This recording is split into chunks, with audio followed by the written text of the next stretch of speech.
நான் முதல்ல வேலை தொட்டு திருமுருக பெருமிழா சொல்லும்போது காவடி தூக்கும்போது என்னை எவ்வளவு இழிவாக பேசுனாங்க எழுதுனாங்கன்னு உங்களுக்கு தெரியும். ரொம்ப நாள் இல்லையே, இப்போ அவங்க தொட வேண்டிய நிர்பந்தம் வந்துட்டு. நான் வந்ததுக்கு அப்புறம் தான் முருகன்கிற நபரே, அதாவது உலகத்துக்கே தெரிஞ்சாருன்னு கூட அவங்க சொல்லுவாங்க. நீங்க செபாஸ்டியன் தானே, உங்க பிறப்பால் நீங்க ஒரு கிறிஸ்தவர் தானே, கணக்குப்படி நீங்கள் இடையில் கன்வெர்ட் ஆனவர், அப்படித்தானே அர்த்தம். உங்க தாத்தா பாட்டன் காலத்தில் நீங்கள் இந்துவாக முருகன் கும்பிட்டீங்க, அதெல்லாம் விட்டுருங்க. உங்க குடும்பம் என்ன குடும்பம்? செபாஸ்டியன் வந்து தான் முருகனுக்கு சிறப்பு சேர்த்தாருன்னு சொன்னா உலகத்திலே இதை மாதிரி ஒரு கேவலம் இல்லையா? நான் என்ன சொல்றேன், உங்களை நான் மத ரீதியாக சிறுமைப்படுத்தல. புதுசா நான் கன்வெர்ட் ஆகிட்டு கிறிஸ்டியானிட்டிக்கு போயிட்டு கிறிஸ்துவே நான் தான் வந்து ப்ரொமோட் பண்ண நான் சொல்லக்கூடாது இல்லையா? அந்த உரிமை கோருவதற்கு இந்த உலகத்துல யாருக்கும் உடன் கிடையாது. அதுவும் செபாஸ்டியன் சீமானுக்கு இந்த இடத்துல முருகனோடு தொடர்பு கிடையாதுன்னு நான் சொல்றேன். இனிமேல் நீ முருக பக்தனா இருந்துக்கோ, ஆனா முருக பக்தியே நான் தான் கண்டுபிடிச்சேன்னு சொல்லாத. அதுக்கு வந்து நாங்க இடம் கொடுக்க முடியாது. சரி, நான் கேட்கிறேன், நீங்க எதுக்கு முன்னாடி முருகனை பற்றி என்ன பேசினீர்கள்? வேலை வந்து இதுல குத்துறிய ஒரு அரை இன்ச்சு இங்க தள்ளி குத்து பார்ப்போம். பேசினாதான் நீ என்ன கிருஷ்ணன் யூடிசிங் கேஸ்ல அடைச்சு தள்ள வேண்டிய ஒரு அயோக்கிய அதுல எங்க மாற்றுக்கிறது கிடையாது. ஆனா உனக்கு அப்படி கிடையாது. நேற்று எப்படி பேசுற, இன்னைக்கு எங்களுக்கு மாயோன் கிருஷ்ணனை மாதிரி உலகத்துல யாருமே கிடையாது அப்படின்னு பேசுற, எங்களுடைய முன்னோன்னு பேசுற. நான் கொள்கை மாற்றலாம் இல்லைங்க, பச்சோந்தித்தனம். பெரியாரை பார்த்துட்டா அவர் தான் என்னுடைய நேரடி தாத்தா, வேற யாரும் பேரம் கிடையாதுன்னு பேசுறது. பாரதி ராஜாவை பார்த்தா இவர் தான் எங்க அப்பா, பாக்கியராஜா பார்த்துட்டா இவர் எங்க அப்பா. பையனே வந்தாலையோ போயா பாரதி ராஜா பையன் வந்தாயோ நான் பையன் இருக்கிறேங்கிற அளவுக்கு ஒருத்தரோட, அதாவது லாபம் சார்ந்துங்க அப்படி அட்டாச் பண்ணிக்கிட்டு. முருகனை தொழிட்டா கிருபானந்த வாரியாருக்கு வேற யாருக்கும் இடம் கிடையாது, நான் தான் முருகனை ப்ரொமோட் பண்ணேன்னு சொல்லுவது ஒரு அயோக்கியத்தனம். திருக்குறளை கொண்டு போயிட்டாங்களா சொல்லுங்க. நீங்க என்ன படிச்சீங்க? ஒரு 10 குறள் சொல்லுங்க டப்புன்னு. ஸோ இவ்வளவுலாம் வந்து தமிழ்னு கேட்குறீங்க, 10 குறள் சொல்லுங்கன்னு சொல்லி ஒரு வந்த நிருபர்கிட்ட கேட்குறீங்க. சரி, உங்க பையனுக்கு நீங்க வந்து தமிழ் வழியில கல்வி கற்றுக் கொடுக்குறீங்களா? 8 கிலோமீட்டர் தள்ளி கொண்டு போய் இன்டர்நேஷனல் ஸ்கூல்ல சேர்த்து படிக்க வச்சுட்டு இருக்காருங்க 2 பசங்களையும். ஆங்கில வழி கல்வி. குடும்பத்திலேயே தமிழ் கிடையாது, அடுத்த தலைமுறை பிள்ளைகளுக்கு தமிழ் தெரியாதுங்கிற நிலைமை தான் இருந்துகிட்டு இருக்குது. உங்க பையனுக்கு முதல்ல திருக்குறள் 2 தெரியுமா அப்படின்னு நீங்க கேள்வி கேளுங்க. அதை விட்டுவிட்டு மக்கள்கிட்ட திருக்குறள் தெரியுமான்னு கேட்காதீங்க. தெருவுக்கு திருக்குறளை கொண்டு சேர்த்தது திராவிட இயக்கம். வணக்கம். வணக்கம். நாம் தமிழர் கட்சியோட ஒருங்கிணைப்பாளர் திரு சீமான் அவர்கள் கடைசியா ஒரு பத்திரிகையாளர் சந்திப்பு நடத்துறாரு. அந்த பத்திரிகையாளர் சந்திப்புல வந்து முத்தமிழ் முருகனுக்கு நடத்தின மாநாடு குறித்து கேள்விகள் எழுப்பப்படுது. அதுக்கு அவர் வந்து நான் தான் முதல்ல அந்த விஷயத்தை கொண்டு வந்தேன், பாட்டன் முருகன்ற விஷயங்களை நான் தான் கொண்டு வந்து இப்போ எனக்கு பின்தொடர்ந்து எல்லாம் செய்யறாங்கன்ற சொல்றாங்க. அப்போ அதுக்கு இல்ல, அது பள்ளி மாணவர்கள்கிட்ட கொண்டு போறாங்க, கல்லூரி மாணவர்கள்கிட்ட கொண்டு போறாங்க, பேச்சு போட்டி இந்த மாதிரிலாம் கொண்டு போறாங்களேன்னு பத்தி பேசும்போது முதல் திருக்குறளை கொண்டு போயிட்டீங்களா, திருக்குறளை வந்து தமிழகம் முழுக்க மாணவர்கள்கிட்ட எல்லார்கிட்டையும் கொண்டு போயிட்டீங்களான்னு கேள்வி கேட்கறாங்க. அதுக்கு பதிலுக்கு அம்மா கொண்டு போயிருக்கிறாங்க, பாடநூல்ல இருக்கும்போது அப்படியா நீ ஒரு 10 குறள் சொல்ல பார்க்குமே அப்படின்ற மாதிரி கேள்வி போறாரு. இது எப்படி சரியா இருக்கும்? அவர் ஒரு விஷயத்தை நீ கொண்டு போயிட்டியா மக்கள் கிட்டன்னு கேட்கும்போது கொண்டு போயிட்டேன்னு சொல்றாங்க. அதுக்கு விஷயங்கள் பாடப்புக்கங்கள்ல வருது, செயல்புரியில வருதுன்னு சொல்றாங்க. உடனே நீ 10 குறள் சொல்லுன்னு சொல்லி ஒரு பத்திரிகையாளரை பார்த்து திருப்பி கேட்கறதுன்றது நாகரிகமா நீங்க பாக்குறீங்களா? இல்ல, நாகரிகம்ங்கிறதெல்லாம் வந்து சீமான்ட்ட முதல்ல எதிர்பார்க்கறதே அநாகரிகம் அப்படின்னு தான் நான் நினைக்கிறேன். ஏன்னா சீமானுக்கு அப்படிப்பட்ட ஒழுக்கம். ஒரு பத்திரிகையாளர்களை கூப்பிட்டு வச்சு நீங்க பேசுறீங்க. எப்பவுமே இந்த பதில்கள் இல்லாத போது இவர்கள் ஒரு யுக்தி வச்சிருக்காங்க. என்ன அப்படின்னா, திருப்பி கேள்வி கேட்கறது. இப்போ என்கிட்ட நீங்க கேள்வி கேட்குறீங்க, பதில் என்கிட்ட இல்லை அப்படின்னா நான் என்ன பண்றேன், திருப்பி கேள்வி கேட்குறேன்.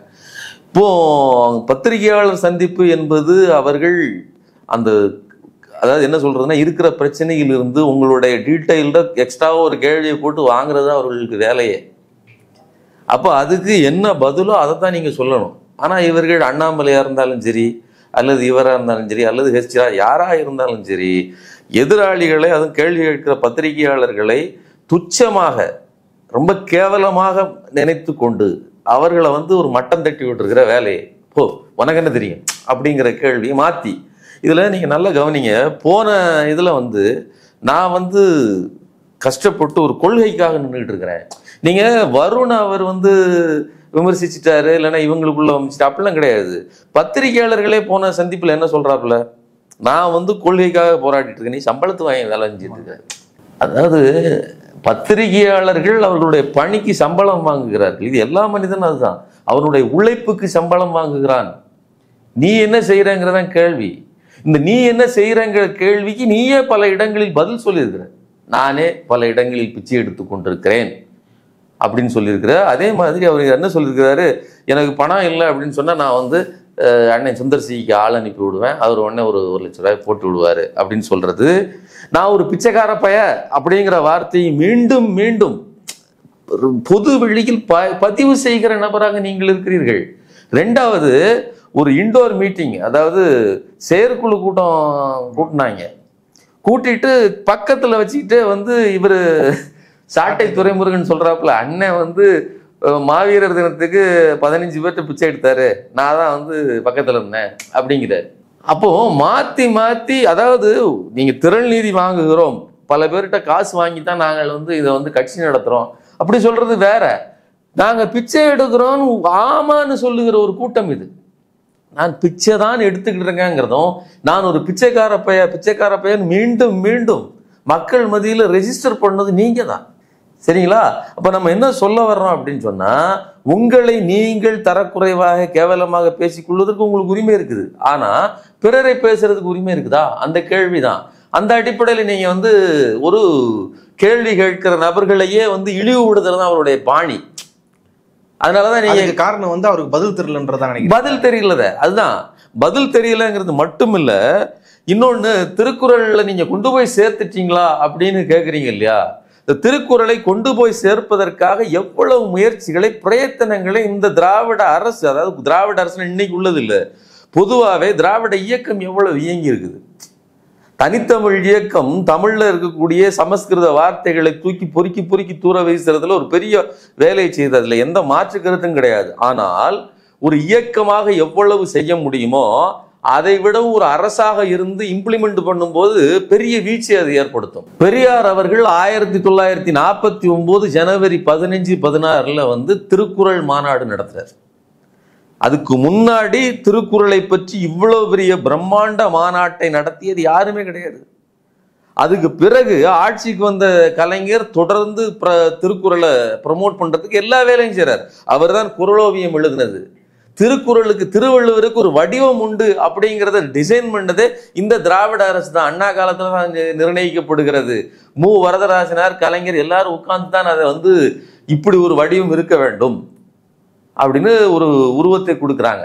பச்சையப்பன் காலேஜ்ல இருந்து இதெல்லாம் எதுக்கு? இதெல்லாம் இவ்வளவு வேலையும் செய்யுது. அதெல்லாம் மட்டும் இல்லாம மனப்பாட செய்யுள் ஸ்கூல்ல நீங்க வந்தீங்கன்னா அதுக்கு முன்னாடி நீங்க ஆரம்ப காலத்துல இருந்தே சமஸ்கிருதத்தை படிச்சா தான் வந்து உங்களுக்கு வந்து எந்த ஒரு தகுதியும் கிடைக்கும். குறிப்பா வந்து மருத்துவக் கல்லூரிக்கோ அல்லது பொறியியல் கல்லூரிக்கோ போகணும்னா சமஸ்கிருதம் வேண்டும்ங்கிற நிலைமை இருந்துச்சு. அதெல்லாம் அடிச்சு உடைச்சது நீதி கட்சி. அதுக்கு பிறகு வந்த இவர்கள் மனப்பாட செய்யுள்ள தமிழ்ல கட்டாய பாடமாக்கி வச்சாங்க. இன்னையும் 10 குறள் எல்லா இதையும் நீங்க படித்தாக வேண்டிய பிள்ளைகளுக்கு கட்டாயமாக்கப்பட்டிருக்குது. 10 மார்க் சாலிடா வரும்.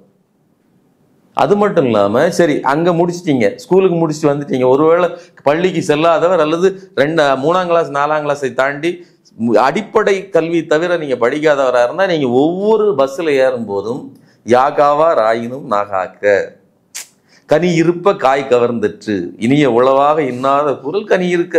நான் பெரும்பகுதி குறள்கள் திருக்குறள் இதெல்லாம் படித்தேன். பள்ளிக்கூடத்தில் படித்ததை விட இந்த பஸ்ஸில் படித்ததா. இதெல்லாம் செஞ்சது யாரு? கலைஞர். குறளோவியம் எழுதினது யாரு? கலைஞர். தொல்காப்பிய பூங்கா எழுதினது யாரு? கலைஞர். இன்னைக்கும் அந்த நூல்களை எல்லாம் நாட்டுடைமையாக்கி இன்னைக்கு நாளைக்கு வந்து குறளோவியம் மலிவு பதிப்புல கையில வந்து சேரப்போகுது மக்களுக்கு. ஸோ இப்படி தொடர்ந்து கன்சிஸ்டன்சி, நீங்க வார்த்தையால் பேசுறது இல்லைங்க. திமுக திராவிட அரசை பொறுத்தவரையிலும் ஒரு கொள்கை இருந்துச்சுன்னா அதை இம்ப்ளிமெண்ட் பண்ணுவதில் கடைசி நிமிஷம் வரலும் நிற்கணும். உங்களை மாதிரி வந்து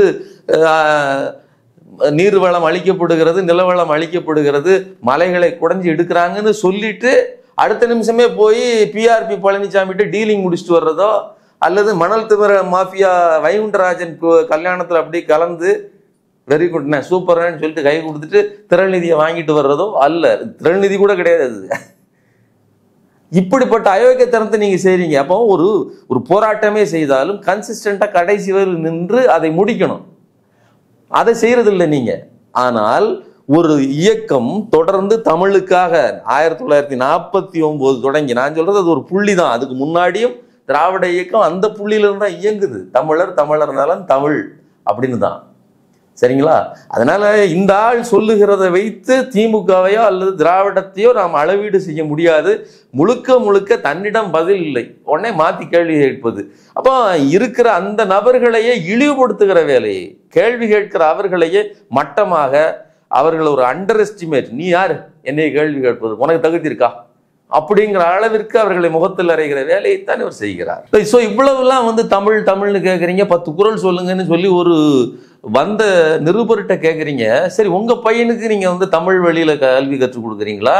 உங்களுக்கு வந்து பக்கத்துல எனக்கு என்ன பதில் சொல்றாரு, எனக்கு பக்கத்துல ஸ்கூலே இல்லை, தமிழ் வழியில சொல்லி கொடுக்கறதுக்கு கவர்மெண்ட் ஸ்கூலே இல்லைன்னு சொல்லலாம். ஆனால் உண்மை அது கிடையாது. 8 கிலோமீட்டர் தள்ளி கொண்டு போய் இன்டர்நேஷனல் ஸ்கூல்ல சேர்த்து படிக்க வச்சுட்டு இருக்காருங்க 2 பசங்களையும், ஆங்கில வழி கல்வி. ஆனா என்ன சொல்றது, இங்க வந்து தமிழ் வழி கல்வி, ஆங்கில வழி கல்வியிலுமே நீங்க முழு ஆங்கில வழி கல்வியா இன்டர்நேஷனல் ஸ்கூல்ல சேர்த்துட்டீங்கன்னா அங்க சிலபஸ் இருந்தாலும் கூட அது முக்கியத்துவம் பெறாது. அவர்களுக்கு தமிழே கூட ரொம்ப இருக்கிறதுல நீங்க அந்த ஹைலி கான்வென்ட், அந்த ஹைலி அதை சார்ந்து போனவங்களுக்கு தமிழ்ங்கிறது விருப்பம் இல்லாத சப்ஜெக்டா இருக்கும். நம்ம பிள்ளைகளுக்குலாம் இங்கிலீஷ் கஷ்டமா இருக்கும். அப்படிப்பட்ட இடத்துல கொண்டு போய் நீங்க தேடி பிடிச்சி சேர்த்துருக்கீங்க.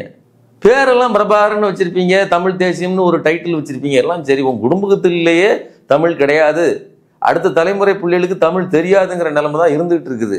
உங்க பிள்ளைகிட்ட போய் முதல்ல கேளுங்க. நான் என்ன சொல்றேன், உங்க மாவீரன் பிரபாகரனுக்கு காளிமுத்து தெரியுது, உங்க வீட்டில் இருக்கிற கிளிக்கு காளிமுத்து தெரியுது, உங்க பையனுக்கு முதல்ல திருக்குறள் 2 தெரியுமா அப்படின்னு நீங்க கேள்வி கேளுங்க. அதை விட்டுவிட்டு மக்கள்கிட்ட திருக்குறள் தெரியுமான்னு கேட்காதீங்க. தெருவுக்கு திருக்குறளை கொண்டு சேர்த்தது திராவிட இயக்கம், அவ்வளவுதான். முதல் முருகனை வந்து தமிழ் கடவுள் அப்படின்னு சொல்லி பெருமளவுல பேசி பிரச்சாரம் பண்ணி மக்கள்கிட்ட கொண்டு போனதே நான் தான். வேற வழியே இல்லாம இன்னைக்கு வந்து திராவிட அரசு, பகுத்தறிவு பேசின அரசு, இன்னைக்கு நான் கொடுக்குற நெருக்கடியின் காரணமாக இன்னைக்கு முப்பாட்ட முருகன் சொல்லி அவங்களும் பேசுறாங்க அப்படின்னு ஒரு கருத்து வைக்கிறாரு. எதை வேணாலும் இந்த ஆள் சொல்வாருங்க. நான் வந்ததுக்கு அப்புறம் தான் முருகன்கிற நபரே, அதாவது உலகத்துக்கே தெரிஞ்சாருன்னு கூட அவங்க சொல்லுவாங்க. நல்லா புரிஞ்சுக்கங்க, முருகன்கிற அந்த வழிபாட்டு முறை இருக்கு இல்லையா, அது சங்ககாலம் தொட்டு இருக்குங்கனாலுமே நீங்கள் மலேசியாவில் எவ்வளோ பெரிய முருகன் கோயில் கட்டி வச்சுருக்காங்களே, சீமான் பிறந்ததுக்கு அப்புறம் தானா. ஃபினாங்கில முருகன் இருக்காப்புலையே, என்ன தண்ணீர் மலை முருகன், அதுதான் மலேசியா பெரிய முருகன், சரிங்களா. ஃபினாங்கில முருகன் இருக்காப்புல பெரிய, அதுவும் பெரிய முருகன் கோயில். அதுபோக இலங்கையில் அவ்வளோ பெரிய முருகன் கோயில் இருக்குதே. அப்போ இவரை வைத்து முருகன் கிடையாது, முருகன் வழிபாடு இருக்குது. எது பாப்புலராக இருக்கோ அதை பிடிச்சி உள்ள வச்சுக்கிட்டாரு. சரி, நான் கேட்குறேன், நீங்கள் வந்து தான் முருகனை தூக்கிட்டு வந்தேன்னு கேட்க சொல்கிறீங்களே, நீங்கள் இதுக்கு முன்னாடி என்ன பேசிட்டு இருக்கீங்க, முருகனை பற்றி என்ன பேசினீர்கள்? வேலை வந்து இதில் குத்துறிய ஒரு அரை இன்ச்சு இங்கே தள்ளி குத்து பார்ப்போம் பேசினா தானே நீ. மாயோன் முருகன், மாயோன் கிருஷ்ணன்னு சொல்கிற, அப்படி அவன் ஈவ்டீசிங்கில் தூக்கி அவனை உள்ள போடணும்னு பேசி வச்சிருக்கிய. அதான் நான் என்ன சொல்கிறேன், ஒரு விஷயத்தை பேசும்போது அதோட எக்ஸ்ட்ரீம் லெவல் வரலும் பேசுறது. பெரியாரை பார்த்துட்டா அவர் தான் என்னுடைய நேரடி தாத்தா, வேற யாரும் பேரம் கிடையாதுன்னு பேசுறது. பெரியார் என்னுடைய கொள்கையில் அடிப்படையில் நான் இருக்கிறேன்னு சொல்றது வேற. நீங்க யாருமே கிடையாது, நான் தான் பெரியாருக்கு நேரடி. பாரதி ராஜாவை பார்த்தா இவர் தான் எங்க அப்பா, பாக்கியராஜா பார்த்துட்டா இவர் எங்க அப்பா. யாரை வேணாலும் அப்படி நேரடியாக கனெக்ட் பண்றது. பையனே வந்தாலையோ போயா, பாரதி ராஜா பையன் வந்தாயோ நான் பையன் இருக்கிறேங்கிற அளவுக்கு ஒருத்தரோட, அதாவது லாபம் சார்ந்துங்க அப்படி அட்டாச் பண்ணிக்கிடுது. சரி, நீங்க மாத்துறீங்க கொள்கையை, அது கொள்கையை மாத்துறதுலாம் இல்லை, லாபம் சார்ந்து நீங்க மாறுறீங்க. அப்படி மாறும்போது உங்களுக்கு வந்து வெகு மக்களால் ஒரு அடையாளமாக இருக்கக்கூடிய கடவுளா இருக்கிறது முருகன். உடனே நீங்க என்ன பண்ணிடுறீங்க, முருகனை தூக்கிக்கிட்டுறீங்க. அப்புறம் அதுக்கு முன்னாடி இருந்த ஆதீனங்கள் என்ன போச்சு, அதுக்கு முன்னாடி இருந்த அத்தனை முருக பக்தர்கள் என்ன ஆனாங்க, வெள்ளாளர்கள் என்ன ஆனாங்க. நீங்க செபாஸ்டியன் தானே உங்க பிறப்பால், நீங்க ஒரு கிறிஸ்தவர் தானே, கணக்குப்படி நீங்கள் இடையில் கன்வெர்ட் ஆனவர், அப்படித்தானே அர்த்தம். உங்க தாத்தா பாட்டன் காலத்தில் நீங்கள் இந்துவாக முருகன் கும்பிட்டீங்க, அதெல்லாம் விட்டுருங்க. உங்க குடும்பம் என்ன குடும்பம்? நான் வந்து செபாஸ்டியன் வந்து முருகனுக்கு சிறப்பு சேர்த்தாருன்னு சொன்னா உலகத்திலே இதை மாதிரி ஒரு கேவலம் இல்லையா? நான் என்ன சொல்றேன், உங்களை நான் மத ரீதியாக சிறுமைப்படுத்தல. புதுசா நான் இன்னும் கன்வெர்ட் ஆகிட்டு கிறிஸ்டியானிட்டிக்கு போயிட்டு கிறிஸ்துவே நான் தான் வந்து ப்ரொமோட் பண்ண நான் சொல்லக்கூடாது இல்லையா? அப்புறம் போப்புக்கு என்ன வேலை, பவுலுக்கு என்ன வேலை? அப்போ அவர்களுக்கு நான் அவர்களுடைய மரியாதையை, அவர்களுடைய இடத்தை காலி செய்கிறேன்னு அர்த்தம். அப்போ இத்தனை ஆதீனங்கள் இவ்வளவு வேறு இருக்கிற இடத்தில் என்ன சுகீசிவம் இருக்கிறாரு, அதுக்கு முன்னாடியே குன்றக்குடி அடிகளார் இருக்கிறாங்க, அதுக்கு முன்னாடியே கிருபானந்த வாரியார் இருக்கிறாரு. முருகனுக்காகவே வாழ்க்கையை முழுவதுமாக அதுக்குள்ளேயே இருந்த, அதாவது குலோப் ஜாமுன் மாதிரி அதுக்குள்ளே வாழ்க்கையை கரைத்து கொண்டிருக்கிறவர்கள் அவர்களெல்லாம் அதாவது மதம் சார்ந்தவர்கள், இந்து மதம் சார்ந்தவர்கள் அப்படி கிடையாது. அவர்கள் அந்த முருகனுக்காகவே வாழ்ந்தவர்கள். அப்படிப்பட்ட நபர்கள்லாம் நீங்க ஒரே அடியில தூக்கி போட்டு நான் தான் முருகனை கொண்டு போறேன்னு சொன்னா எவ்வளவு பெரிய அயோக்கியத்தனம். கிருபானந்த வாரியரே சொல்ல மாட்டாருங்க. அப்போ இது பெரியாரை தொட்டால் நான் பெரியாரின் நேரடி பேரன்னு பேசுவதும், பிரபாகரனை தொட்டா உடனே பிரபாகரன் எனக்கு அண்ணன்னு சொல்லி உடனே பிரபாகரனோடு இருக்கிற மற்ற எல்லாரையும் அடிச்சு தூர நகர்த்துறதும், முருகனை தொட்டா கிருபானந்த வாரியருக்கு அவர் யாருக்கும் இடம் கிடையாது, நான் தான் முருகனை ப்ரமோட் பண்ணேன்னு சொல்லுவதும் ஒரு அயோக்கியத்தனம். அந்த வேலையை இந்த அரசு செய்யலை. இந்த அரசு அது எல்லாருக்குமான அரசா இருக்குது. அது இன்னும் சொல்றதா இருந்தா அறநிலைத்துறைக்கு ஒரு ஃபண்ட் வருதுங்க. அந்த ஃபண்டை நான் உங்களுக்கு செலவு பண்றேன், ரிட்டர்ன் செலவு பண்றேங்கிறத ஒரு கணக்கு காட்டி ஆகணுங்கிற ஒரு நிர்பந்தத்தில் அதை செய்யறாங்க. அது சரியா தவிர அதை செய்யாம கூட அவர்கள் தவிர்த்திருக்க முடியும். சரிங்களா? அதை கட்டாயப்படுத்தணும். இன்னும் கூடுதலா சொல்றதா இருந்தா வயலூர் முருகன் கோயிலில் நடந்த பிரச்சனைகளை எல்லாம் தீர்த்து வைப்பதற்கு கவனம் செலுத்தாமல் இதுல கவனம் செலுத்துவது ஒரு பகுத்தறிவாளனாக, பெரியாரின் பேரனாக எனக்கு ஓப்பான விஷயம் கிடையாது. அது அவங்கள ஆட்சியில அதை செய்யணும்னு செய்யறாங்க. ஆனாலும் கூட ஒரு யானைக்கு அங்குசத்தை போட்டு நிறுத்துவது மாதிரி இதுக்கு மேல் நகராமல் இருப்பதை நாம் செய்ய வேண்டியது இருக்குது. ஆனா ஒன்னே மாதிரி கேவலமா நாங்க சொல்ல மாட்டோம். என்ன கிருஷ்ணன் யூடிசிங் கேஸ்ல அடைச்சு தள்ள வேண்டிய ஒரு அயோக்கிய அதுல எங்க மாற்றுக்கிறது கிடையாது. ஆனா உனக்கு அப்படி கிடையாது. நேற்று எப்படி பேசுற, இன்னைக்கு எங்களுக்கு மாயோன் கிருஷ்ணனை மாதிரி உலகத்துல யாருமே கிடையாது அப்படின்னு பேசுற, எங்களுடைய முன்னோன்னு பேசுற. சரிங்களா? அப்போ இது பச்சை அயோக்கியத்தனம். நான் கொள்கை மாற்றலாம் இல்லைங்க, பச்சோந்தித்தனம். எல்லாவற்றிலும் உரிமை கோருவது. பார்க்கிறவங்கெல்லாம் அப்பாங்கிறதுக்கு பின்னாடி என்ன இருக்குது? உரிமையா இருக்குது? கிடையாது. நீங்க எல்லாம் அதுக்கு தொடர்பு இல்லாதவள், நான் தான் முதல் ஆளுங்கிற அந்த உரிமை கோருகிற வேலையை இந்த நபர் செய்கிறார். அந்த உரிமை கோருவதற்கு இந்த உலகத்துல யாருக்கும் உடன் கிடையாது. அதுவும் செபாஸ்டியன் சீமானுக்கு இந்த இடத்துல முருகனோடு தொடர்பு கிடையாதுன்னு நான் சொல்றேன். இனிமேல் நீ முருக பக்தனாக இருந்துக்கோ, ஆனா முருக பக்தியே நான் தான் கண்டுபிடிச்சேன்னு சொல்லாத. அதுக்கு நாங்க இடம் கொடுக்க முடியாது. திருச்சி எஸ்பி வருண்குமார் அவர்களுக்கும் நாம் தமிழர் கட்சியினருக்கும் இடையே ஒரு வார்த்தை போர் தொடர்ந்துட்டே இருக்குது. இதை பத்தி ஒரு பத்திரிகையாளர் சீமான் அவர்கிட்ட இந்த போர் எப்போ நிற்போம், நீங்க அதை நிறுத்துறதுக்கு எதனா முயற்சி எடுப்பீங்களா அப்படின்னு ஒரு கேள்வி கேட்கிறாரு. அதுக்கு அவர் இதை நான் தொடங்கல, அதனால நான் அதை பத்தி யோசிக்க முடியாது ஒரு பதில் சொல்றாரு. இது நீங்க ஏற்படுத்தியா இருக்க அந்த பதில்? அவரை நிறுத்த சொல்லு, நான் நிறுத்துறேன். டே ஆரம்பிச்சதே நீதான்டா.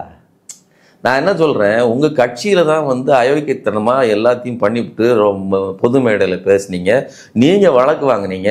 அதுக்கு வருண்குமார் மேல நீங்க கட்டம் கட்டினீங்க, வருண்குமாரை குற்றஞ்சாட்டினீங்க.